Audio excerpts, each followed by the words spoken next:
Olá, eu sou Paulo Silva e nesse vídeo eu quero falar para você sobre um assunto que há muito tempo eu estou devendo aqui no meu canal no YouTube. É sobre esse assunto que muita gente fala sobre privado, público, né? Eu vou dar de exemplo aqui para você entender facilmente, usando a expressão transporte público e transporte privado. E aí, com esse exemplo, você também pode usar em todos os outros segmentos, né? E o que a gente fala, né, do privado, né, do transporte privado? Como exemplo, eu quero fazer bem curto o vídeo, porque eu sei que você, como eu, tem muita coisa para fazer na vida, né? E é o seguinte, o transporte privado, né, é a pessoa que não tem nenhuma atividade econômica utilizando o transporte privado. Você pode usar esse exemplo como a moradia que você mora, alugada ou própria, onde você não desempenha nenhuma atividade econômica. Você não vende nenhum produto e nem presta nenhum serviço. É como o transporte privado. Ele é licenciado na categoria particular e você ou qualquer pessoa ou eu, não pode prestar nenhum tipo de serviço. Porque quando alguém presta algum tipo de serviço, no caso de transporte, serviço de transporte, está prestando um serviço, está tendo uma atividade econômica.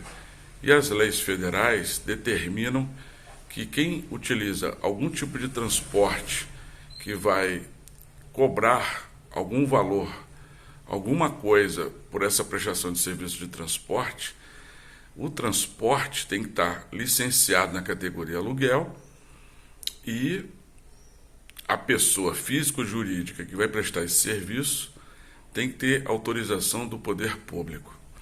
Nas residências, né? Residência, os domicílios, ou de modo geral, os imóveis que ninguém vende nenhum produto ou nenhum serviço, não presta nenhum serviço dentro de uma casa ou apartamento, dentro de uma moradia, não tem nenhuma atividade econômica, não precisa ter nenhuma autorização do poder público e o imóvel não precisa estar cadastrado na prefeitura na categoria de imóvel comercial, se a gente seguir o que as leis determinam, né? Agora vem o outro lado, né? Transporte público, que muita gente fala. Essa é uma expressão popular. O que acontece? Quando se fala transporte público, de forma geral hoje em dia, envolve dois segmentos. E essa expressão não deveria ser usada para esses dois segmentos, que é o serviço privado de transporte e o serviço público de transporte. O serviço privado de transporte, ele é prestado pelo taxista. O taxista no Brasil, ele presta um serviço privado de transporte, que ele é aberto ao público. Entendeu? O poder público, quando ele presta serviço público de transporte, também é um transporte aberto ao público. Ele também tem atividade econômica, porque o poder público arrecada impostos e presta o serviço público de transporte.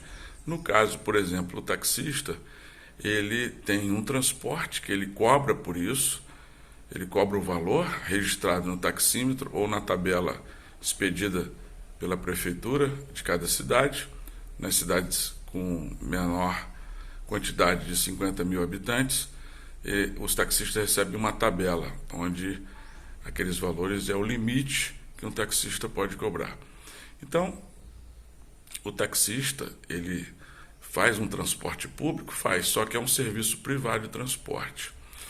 E o poder público presta o serviço público de transporte. As pessoas que prestam serviço privado de transporte, como por exemplo os taxistas, deveriam ser ditos que eles estão com um transporte aberto ao público. Outro exemplo que eu acabei de ver na internet foi um professor dizendo que o Google Drive é um armazenamento de dados, de informações público. Ele não é.